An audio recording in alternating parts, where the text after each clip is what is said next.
Two Chaps, Many Cultures, episode 69. Today we're going to talk about how you learn. And is the way we learn the best way to learn? Let's find out.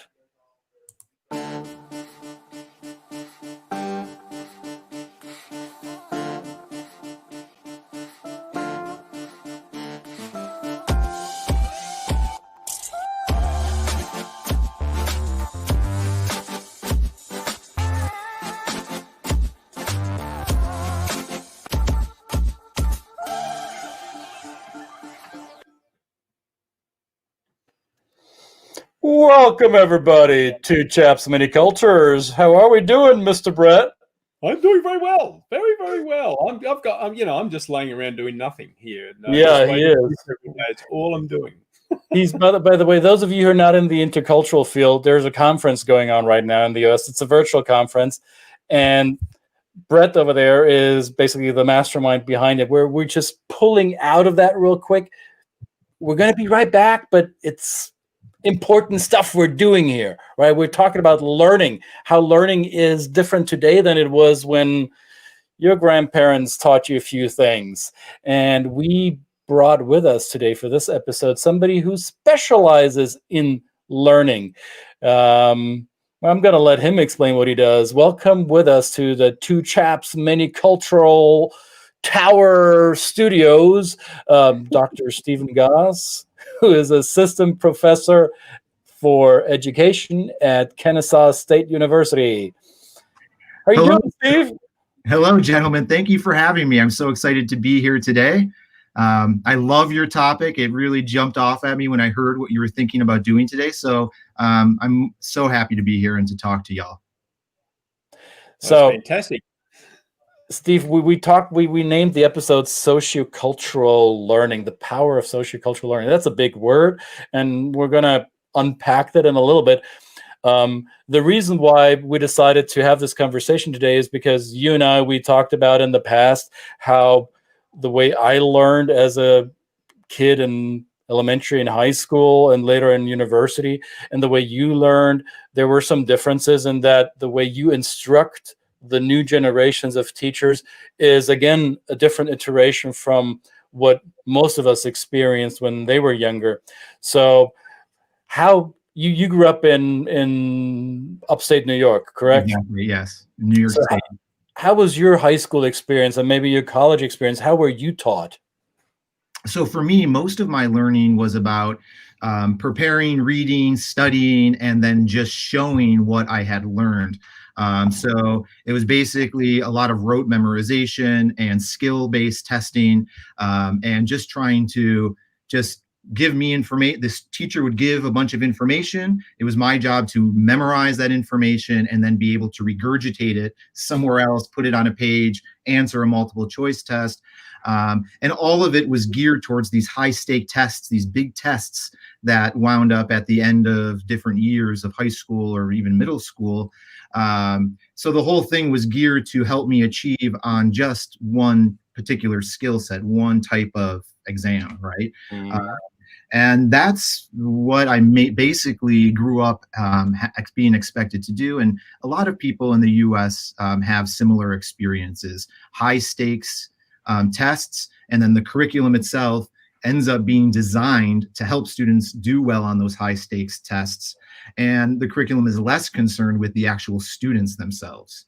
Right. So that is a huge issue. And when I was in high school, I would get tested and get IQ tests and things like that. And they would call my parents in and say, you know, Mr. and Mrs. Gosh, your son is really smart according to these tests, and yet his grades really suck. Like, what is going on here? And what was going on was I hated school. I couldn't stand it. I thought it was filled, a lot of my teachers I would see as charlatans who would tell us to, live life to your fullest and things like that. And yet here we were taking notes, and we were never really asked what our own personal thoughts were on a topic. All of our own personal, who we were, what we were thinking was like, you can ask me about that after class, or, come to me during my office hours and we'll talk. And it was never part of the actual classroom context. Right.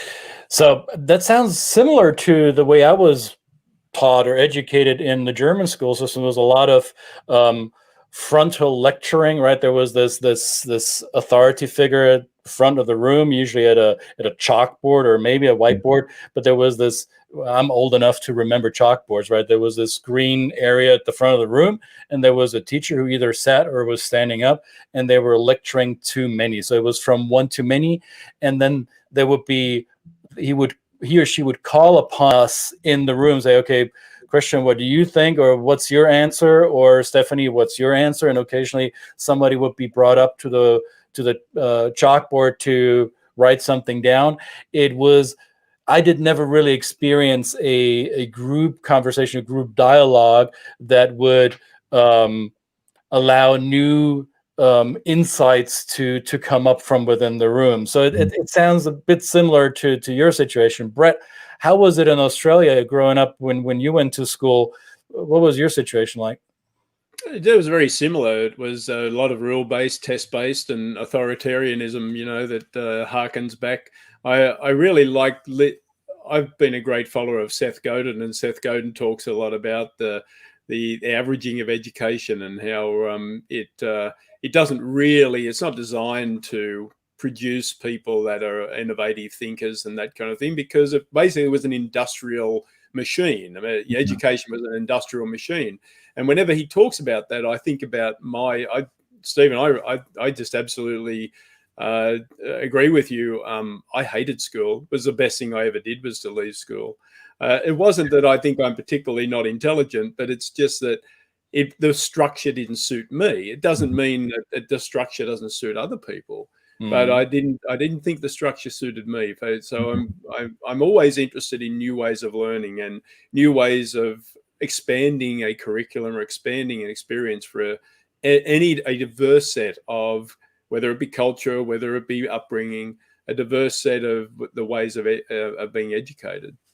Yeah, and Brett, our educational system actually came from a military background in Prussia, where they were educating people, following a bell schedule, moving from place to place. And once industry, like you said, the industrial model came up, people needed people trained, and they just borrowed from that military model. And we still are following, sitting kids in rows, having the teacher stand up in the front of the classroom. All of those were passed down from the 17th and 18th century Prussian models. So the Prussian, so it's the Germans' fault again. Oh, right. I own it. You got so much to answer for, my friend, and it's all on you. It's on me. And you saw Marta Novichka or Novica. I'm not sure if I'm pronouncing her name right. She said it is the same. It's the same in Poland. So, so when education was shaped, the way we know education was shaped by societal needs, right? It was to develop the obedient follower of commands, or the functioning employee in an industrial work environment. So people were put in boxes so they could go to a box every day to build a box, and then when they fall over and die, they're going to be put in a box in a hole in the ground.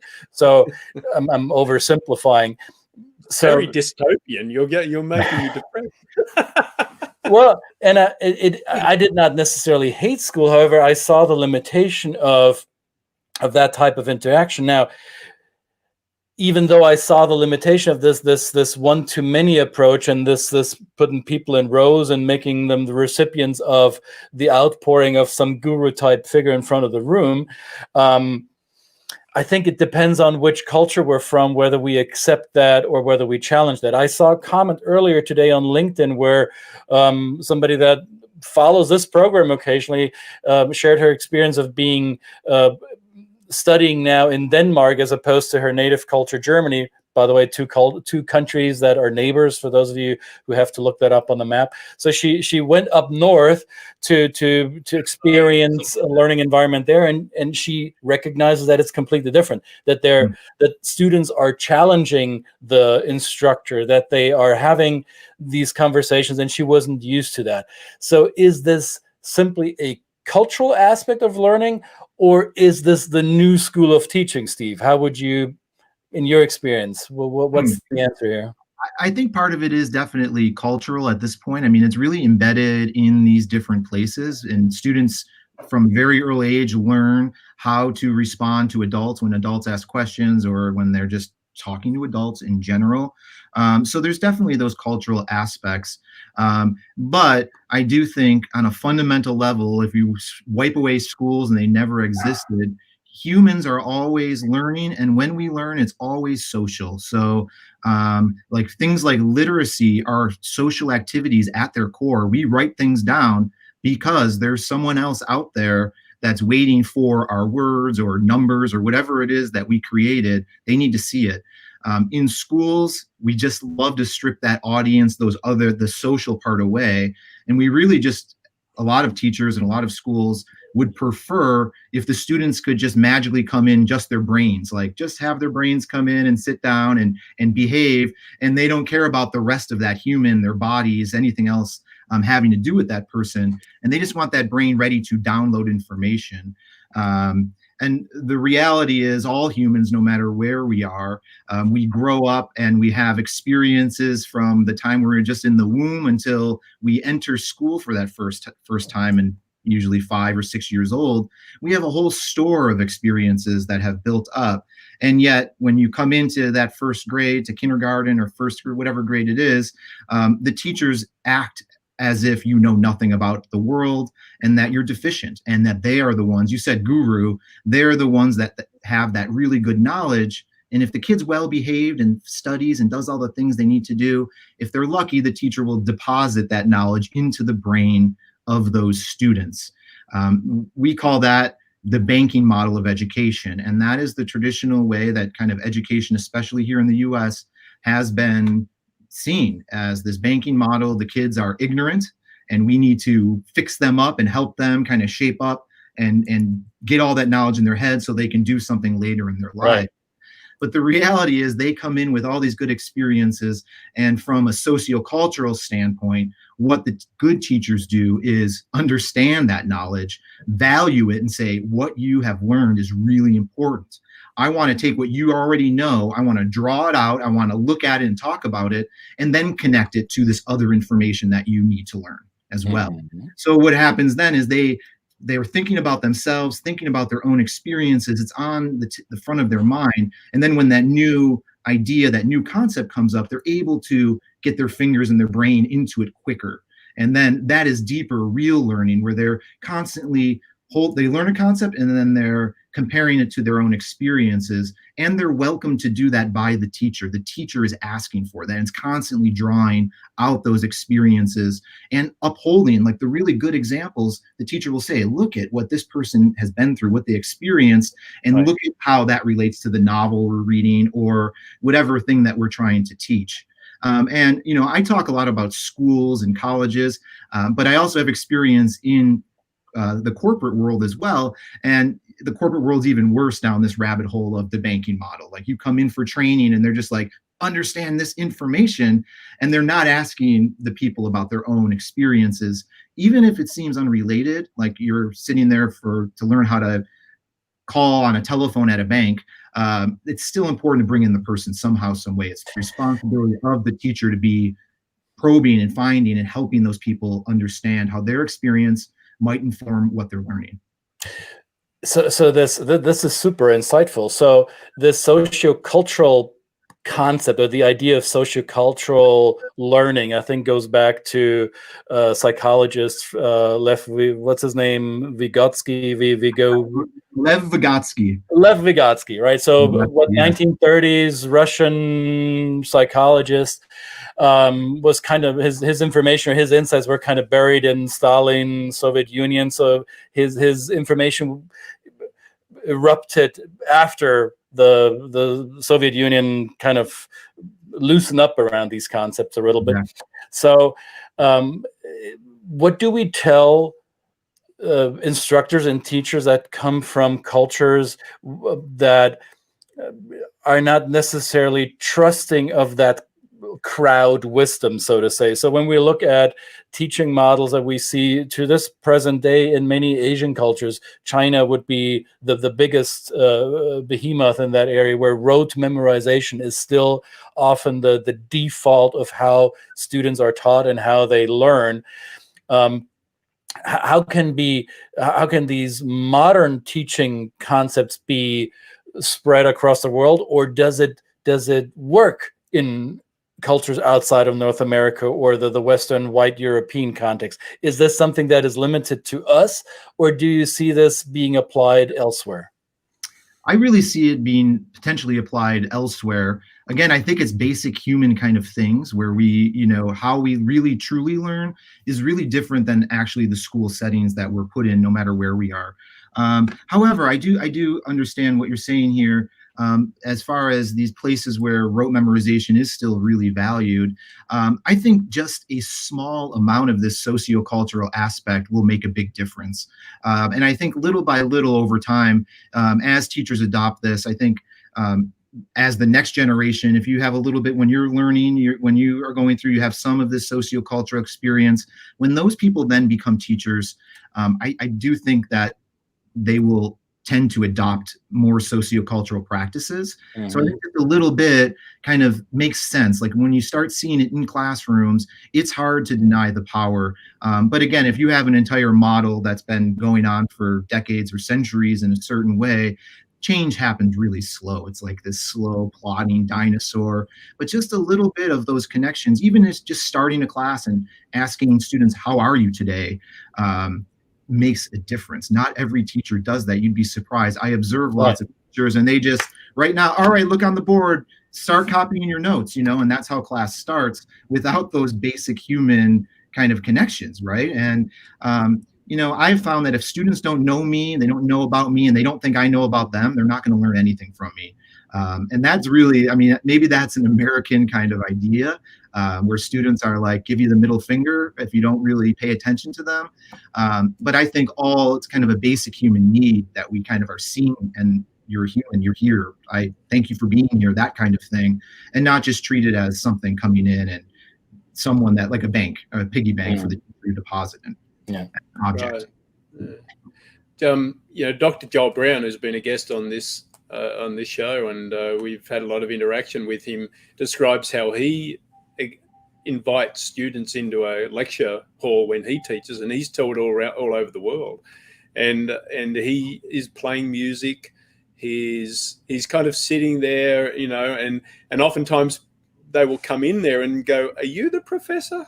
It's like, "Are you really the professor?" And he says, "Yeah, this is me, but I'm not really the professor. I'm just here. I'm the facilitator. I'm here to help you learn however you want." And I thought that was a great way of doing it. And also, somebody else I followed, Ben Zander, who is well advanced in age, and but as the director of the Boston Philharmonic, he is often called on to teach university courses and applies his experience as a conductor of one of the most accomplished orchestras in the world, to say that I've actually seen a video of him sitting in front of a bunch of professors and say, when students come into my lecture class for the very first time, I tell them they've all passed.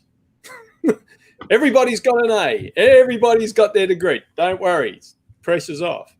But then he says to them, now all you have to do that is to write me a letter and tell me, how are you and what are you going to do from your own perspective? How are you going to live into the promise of this passing grade that you're going to get? That's flipping. And you can hear a collective gasp in that audience. Goes, my God, we're supposed to be the boss, and we're not going to let them run that. And he says, no, you're reversing it. You're saying, I believe in you as a human being, your experience, your background, your upbringing, and you have to bring that as an individual to my class, and that's how we're going to learn together. and the information that we exchange is going to facilitate that. And I think it's a whole complete different way of looking at things. So Right. how would you respond to that, Stephen?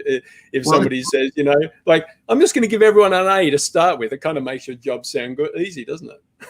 I say the exact thing almost every semester. It's everyone in this room has a 100%, an A. It's perfect, right? And now you just need to keep doing the things just to keep it up. But you already have it. I want to give you an A+. I want to give you 100%.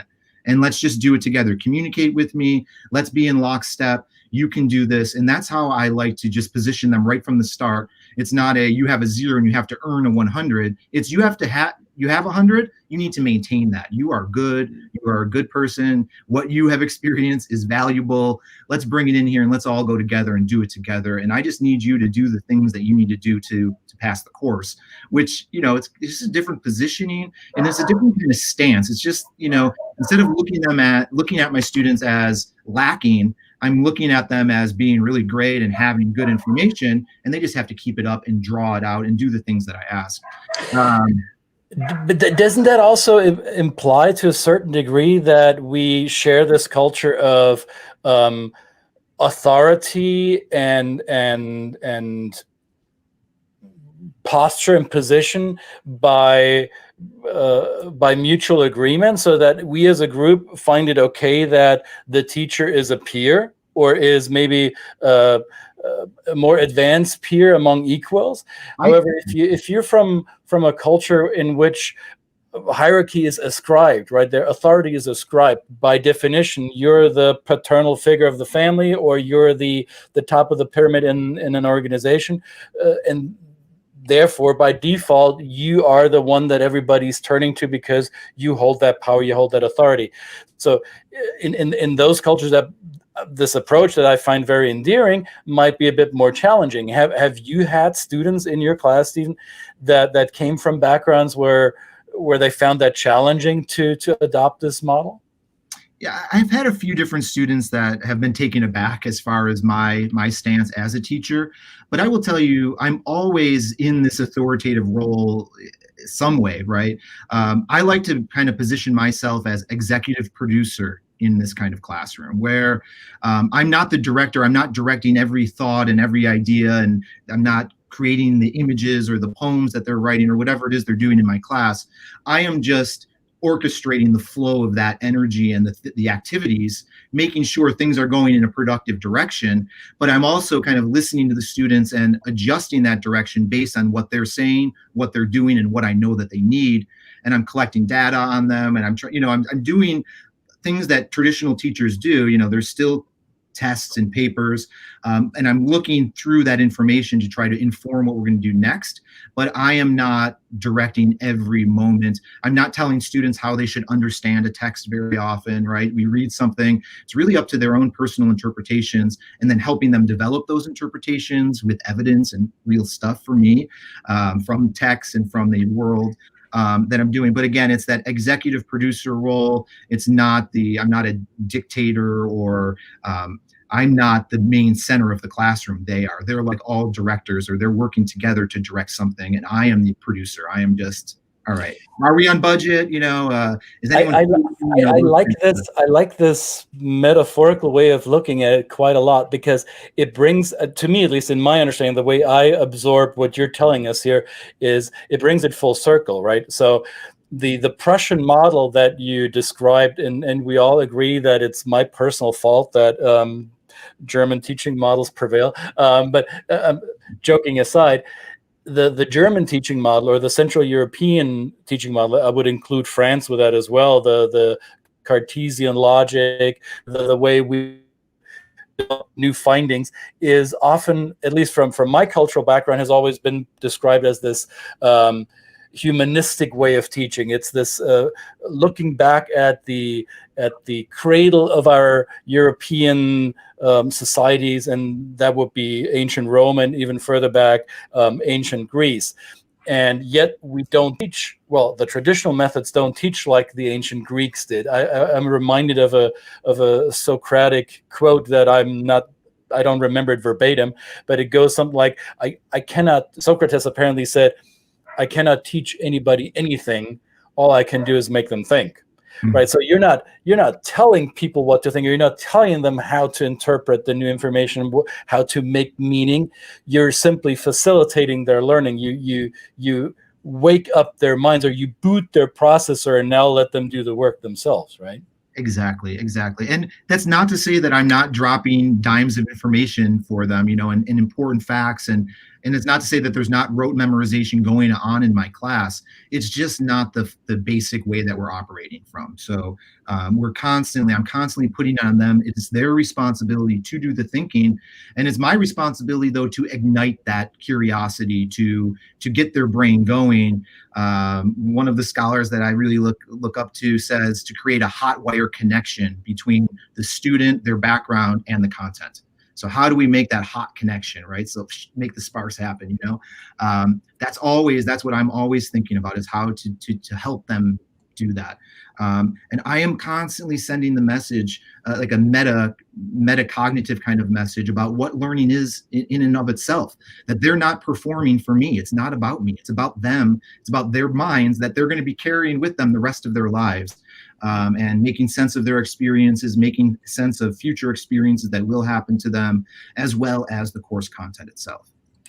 That's awesome. How do we, Brett and myself and others in our industry who we mostly work with, grown-ups in our work, how do we apply some of these methods? Obviously, we've done so a little bit in the past, and yet I can only speak for myself. I'm not speaking for Brett, who's a master. I'm still learning. I'm still improving. So what would be some takeaways? And for those of us who are watching here, what would be some takeaways? How can we make our facilitation, our coaching, our teaching, our training a little bit more sociocultural? I think the big thing for me, I have a little poster above my desk that says, learning is a social activity. So learning is a social activity, and it's a mantra in my mind. Whenever I'm thinking about running a conference or facilitating to a group of people or a classroom or a business, I'm always thinking about how can I make the activities I want the students to do, or the knowledge that they need to access, how can I make aspects of it social? And that begins with how I start off my presentation. I always let the people know who I am, why I'm an expert, and then also that I live an actual real life. Like, I'm not just this talking head or some suit, but I usually in my PowerPoint will have pictures of myself with my dog and my kids, at least just one, just to make that, hey, I'm a person, and I think you are too. And then as soon as I can, I start asking them about their experiences. And that's just to start a class. Again, even if you have a group, you're training a group of people, day after day, just by asking, how was last night? Does anyone have any stories to tell about blah, blah, blah?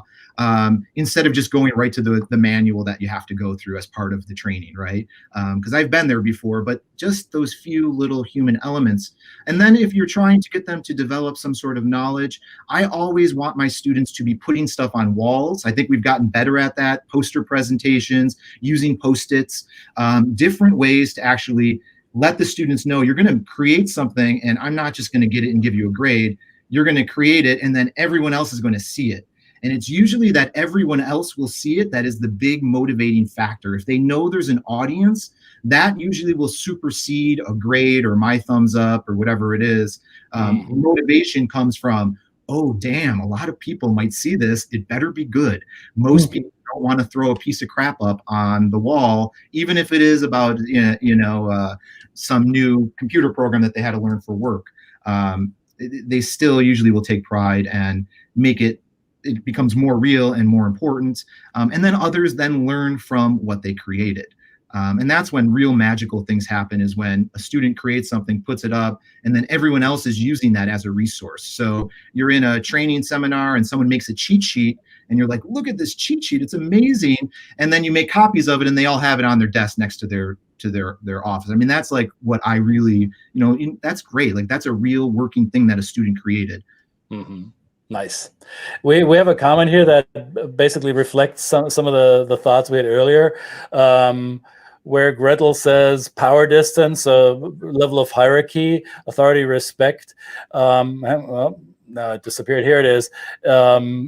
2020 is getting a shortcut to change in how we did in the past, and learning is about a dynamic social activity online or in class. Excellent. So the audience has understood. That's awesome. That's what we wanted. Yeah. We have inspired them. That's Wait, what was that? Do that again. My little pig sound maker. And that is to anchor in a learning, I'm suspecting. That, you know, someone says something in class, I just bring this out, and I mean, you bring the pig out and people are like, what is that? You have their attention instantly, right? So I have a lot of little sound makers, and these are just facilitating, you know, because my class, this is a little ocarina I have. I don't know how to blow. Here it is. But because you know, when you're doing these social things, that means you want to break people up and have them talking and discussing. But you have to have their attention at different points. So I have these different methods for getting their attention. I want to go back to school, Brett. I don't know how you feel. Yeah, absolutely. I was born too early. I always say that, you know. That'd be fun. Yeah, I mean, I talk a lot about Ben Zander, and I know that it was when I first came across him, and he said to me, I realized at 45, fairly late in life, right? He realized at 45 that as a conductor, he had no power at all unless he could inspire possibility in his players. That's a whole different way of looking in the world, right? That is looking at it and saying, I am absolute. You know, he jokes, he says, my picture is on the CD cover, but none of my power exists unless I can inspire what is possible within the people that play in this and play together and work together. So, and I think back to your original point, Stephen, about it being a basic human need to feel that connectedness. And yes, culture plays a part, but at the depths of culture, it can still get to that very basic human need of connection and having somebody believe in you from the get-go that you can actually do it and inspire you to do so. Exactly. And letting that person know that their background is important. So no matter what their life was like as growing up, no matter what happened, it's important. And too often, I think teachers kind of shut that out and say, yeah, your experience was, you know, not normal or weird or whatever it was, just not what is typical. And that sends a message to the student that kind of like their background, you know, they're not important as people. And unless they learn at school, then they will have value. But if they don't, they're going to be, you know, worthless humans out there somehow, which is just total crap. It's just not true.